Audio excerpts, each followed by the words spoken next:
They used these water cannons at demonstrations today. And first, all new here at 9:30, attorneys say they are about to file a massive lawsuit against the city of Denver, alleging more misconduct related to various protests, including at the recent homeless sweeps. But the Fox 31 problem solvers found out that some of the protesters planning to sue have been detained or arrested multiple times. Investigative reporter Lori Jane Gliha is on it all new at 9:30.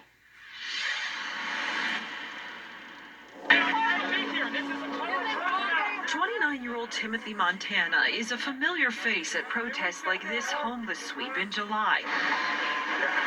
Back then, he told the Fox 31 problem solvers he helped Denver school board member and activist Tay Anderson escape a scuffle. I was the one that helped him to my car, and we drove him to the emergency room. He was also at this August 20th Denver protest. And this one on the 25th.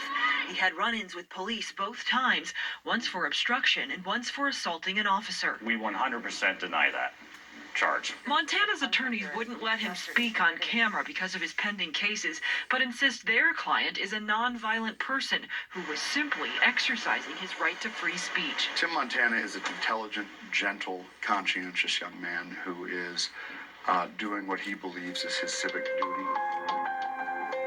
But court records obtained by the Fox 31 problem solvers show Montana is accused of physically interfering with officers, in one case by pulling on a suspect police were trying to detain, and in another, he's accused of pushing through a line of officers at this protest and using his fingernails to dig out two large bloody tracks between the officer's elbow and wrist. Could he have avoided these charges by not getting physically involved? I cannot, and I will not comment on the facts. So I can tell you that aside from the facts that are alleged against him, I think everybody saw that the officer who arrested him put him in exactly the same chokehold maneuver, a knee to the neck, to the carotid artery, that killed George Floyd. Attorney Burke Baumgartner says the more concerning issue is what someone caught on camera, an officer using his knee to subdue Montana that same day, a technique now outlawed in Colorado. They're now claiming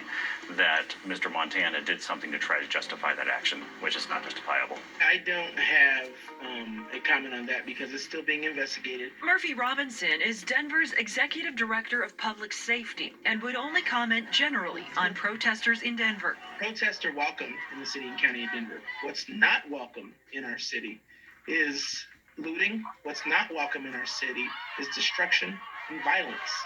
I won't tolerate it. My officers won't tolerate it. The Fox 31 problem solvers wanted to know more about the others who've been repeatedly cited or detained. Are they agitators or simply protesters?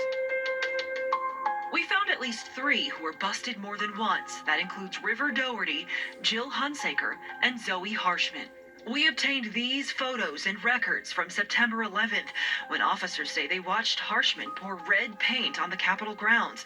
The district attorney's office says it's still pursuing the case, despite initially dismissing the charges. Harshman is also facing a felony charge from June, accused of driving a getaway vehicle while protesters destroyed the city's Christopher Columbus statue. Hunsaker pleaded guilty to disobeying a police officer and failing to get out of a park after curfew in July. And she's facing a city charge for ignoring an officer trying to pull her over during an August demonstration, instead proceeding to deliver shields and supplies to protesters.